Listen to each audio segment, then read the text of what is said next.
While teetering on a platform, Puff falls off a platform after 16 seconds.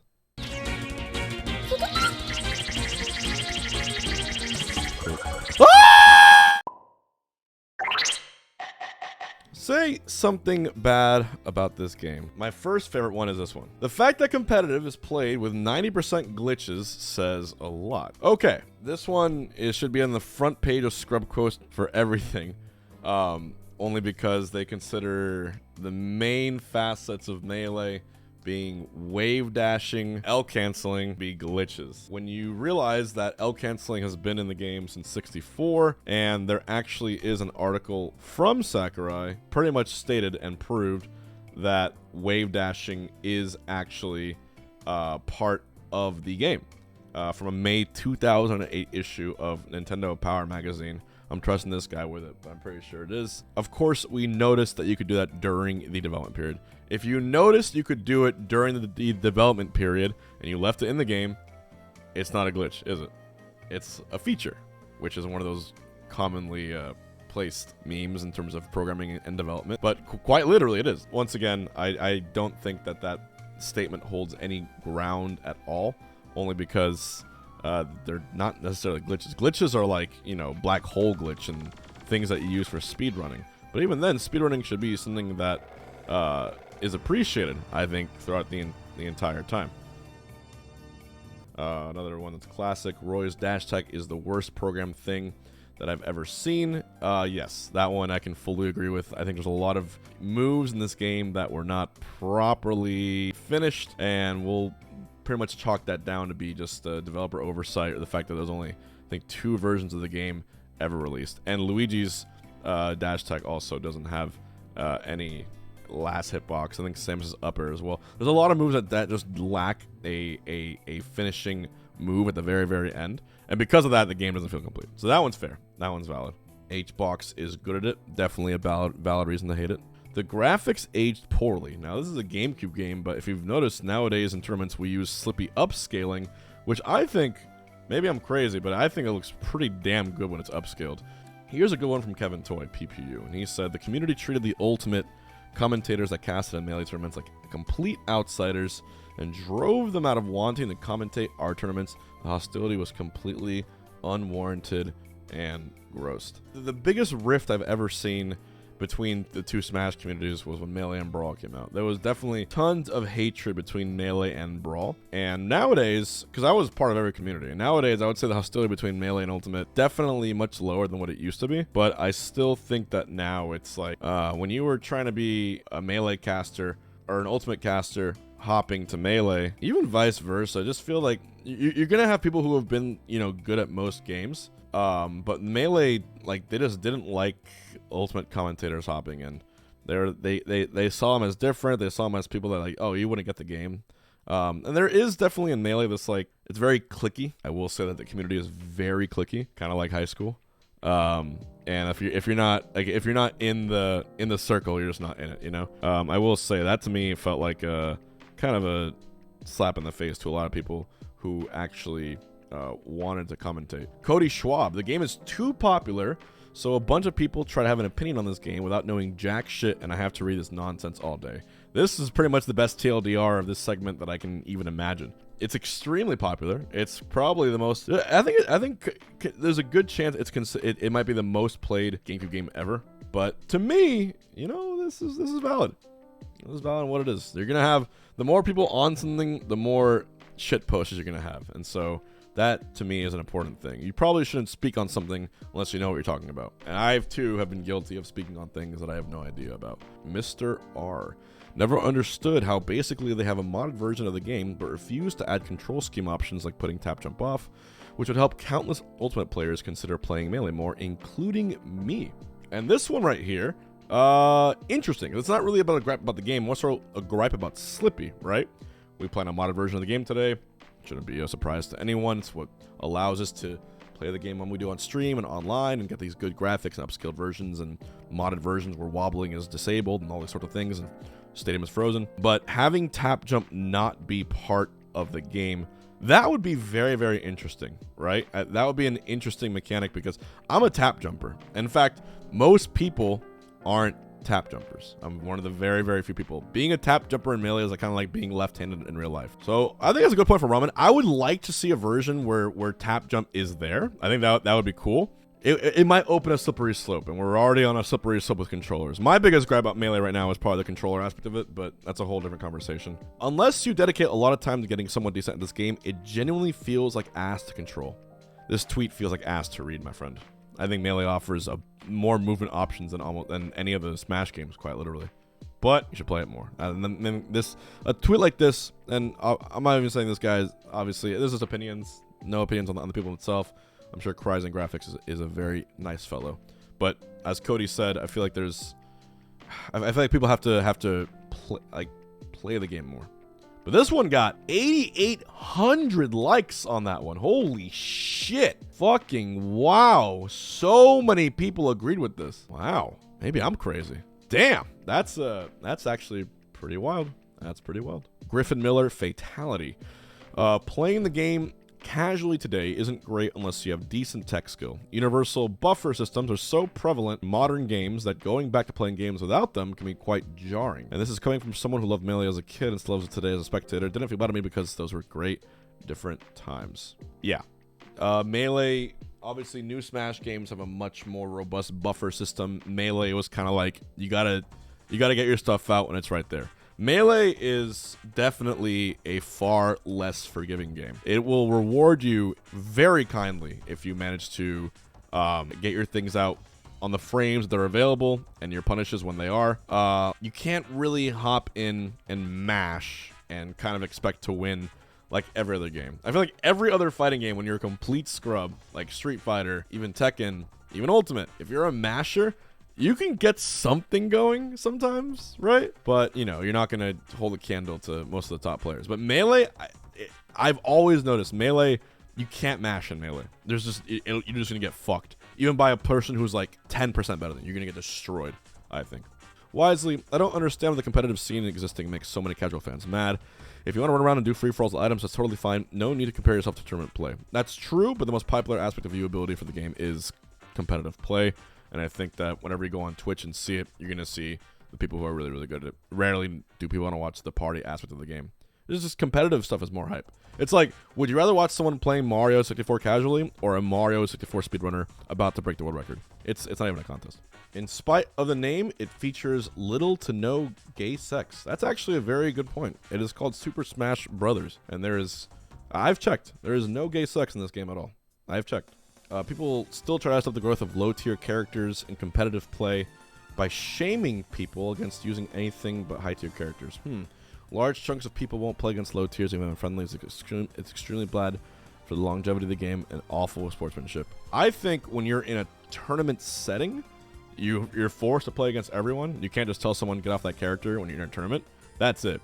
When it comes to playing friendlies and unranked, a lot of times people don't want to play against low tiers because the game is obviously far less balanced than Ultimate. Let's be come on. This came out in 01 and there was 2 patches ever for it. It's gonna be less balanced significantly. I think the beautiful thing about Melee, on the other flip side of the coin, is the fact that the game has been out so long, the top 10 characters in the game have this very interesting square of parity now. Marth and Fox are always going to be the best, but there's counterplay amongst top 10 characters. I'm talking from Fox to like Pika Ices, maybe even Samus. There's a really interesting square of parity, which results in like fabulous gameplay and like really cool upsets every once in a while. Which I think is something to be you know, you should note. It's a really cool thing about Melee. But I will say, when you run into someone online who's going a low tier, more likely than not, you're not going to want to play them because it's like they think you're either sandbagging or you're not really taking it seriously because the balance is that bad. Like if you're going Ganondorf and Ultimate, you're still going to have people want to play against you because like the game is balanced enough where even Ganondorf or Little Mac can just have fucking sauce and win ranked matches. You know, it's a thing. But in Melee, it's just like Bowser, Pichu, Kirby. It almost feels like you're limiting yourself by going them. Coastward, Melee players are self-destructive and have ruined many opportunities for themselves and the community because of their egos. I think the Smash community, not just Melee, the Smash community as a whole is very self-destructive. The ledge. The ledge in Melee. The corner should be disadvantageous, and you shouldn't way dash back to the ledge from the corner to repel invincibility with a hitbox to center stage. Bad mechanic. What's funny about this, okay, this is probably the one I can say the most about. Me and Mewtwo King especially, right? I think we're the most famous ledge spammers in the game due to us not wanting to interact. And it works sometimes, but then other times it just doesn't work at all. I fought every fox under the sun at this point, at least the top player from Melee. I'm pretty sure I have. I fought every top fox under the sun. And some foxes just make me completely afraid to even grab the ledge once. They do.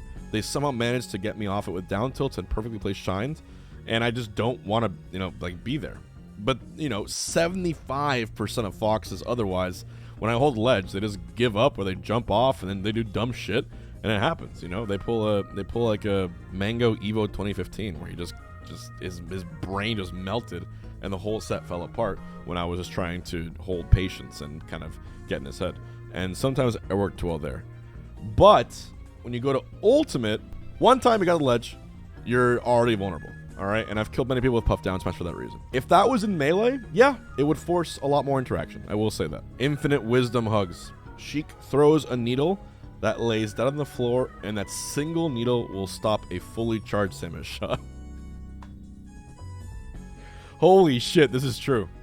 This is, like, very true. For some reason, it does that exactly.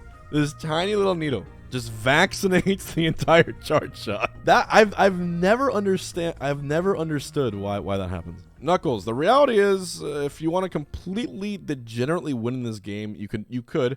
99% of people don't because they get verbally roasted. Our rule sets don't fix it either. Grassroots sucks. The lack of a governing body leads to cheater controllers being legal. Knuckles, are you good, bro? There's always like a loaded anger towards his opinions in Smash. I get it. It's frustrating being a TO in this game, but I don't think having a governing body would be a good thing. Am I okay in saying that the power of the game, of the governing body, should simply be the TOs in their own discretion? It's kind of like I think it's federal government, where like, but not really. Like the states have their own jurisdiction, but instead of states, it's tournaments, right? The tournaments should say their own rules. If you want to go to the tournaments, you can go. If not, go somewhere else. That's what I think. I think the TOs call the shots because TOs are the one putting in the work, and the people choose whether or not they go to those tournaments. I think that's a fair balance to me. Yeah, if you're a TO and you do like shitty rules or something like that, no one goes to your tournament. Or maybe some people do, but not everyone. It's not nearly as balanced as it seems. Half the cast is invalid. Fox actually runs this game by a landslide. Yeah, the Fox is a quarter of all results roughly are Fox. The reason people don't talk about it more is because there happens to be one top player of lesser characters like Hbox, Axe, Amsa, Jamuk, etc.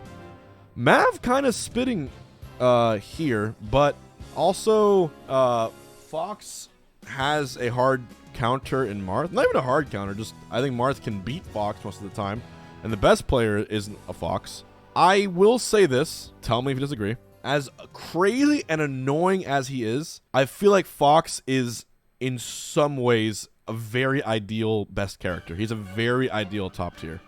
Obviously the best, but gets comboed so fucking hard by almost the entire cast and edge guarded. He's the true glass cannon. And I think having Fox be the number one character is part of the reason this game has lasted so long.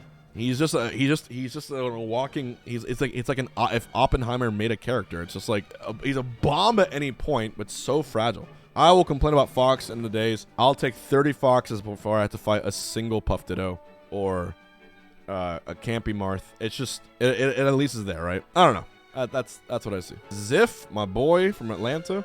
I've read enough bad takes to give you all the actual bad thing about this game. Competitive Melee has absolutely poisoned the minds of every person inside and outside that no one can form a coherent opinion on this game. It's all unformed or tainted opinions. Damn! This man's going two layers deep on some Yomi shit. He's saying, no matter what, you will have bias on this game. Because by playing it, you become biased. Damn! You either aren't immersed enough to have a real opinion, or you immerse yourself too much. Damn. This one actually goes hard. I don't care. I'm liking this one. Captain Falcon can't use the home run bat properly.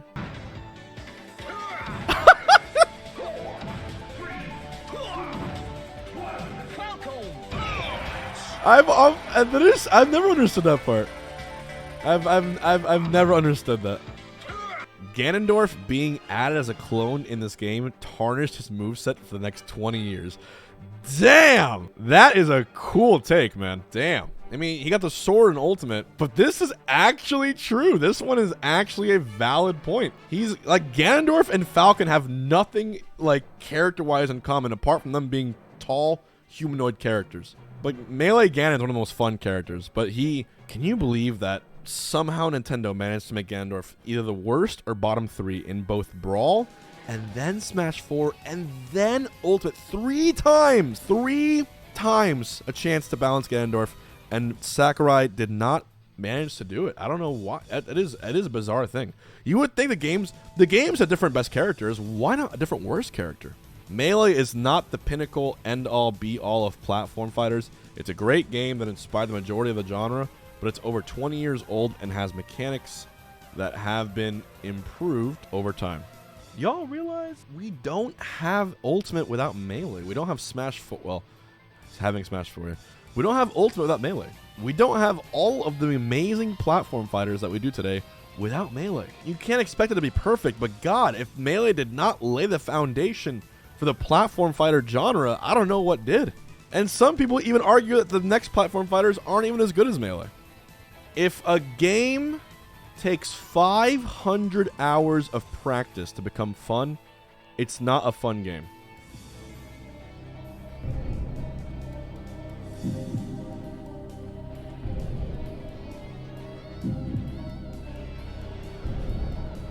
I want to so bad. I want to so bad. I want to so bad. The voices, the inner voices. And if I had to ask, 500 hours, is 500 hours that long? I feel like if you're in a session with friends, you play like 2-3 hours, right? And maybe like in a year, if you're a gamer, you go play with friends like a few dozen times. 500, depending on who you are, 500 hours could be this or that. I know that within 500 hours, I was already like pretty decent at it. But I guess for casuals there too. Anyways, everyone say bye, YouTube.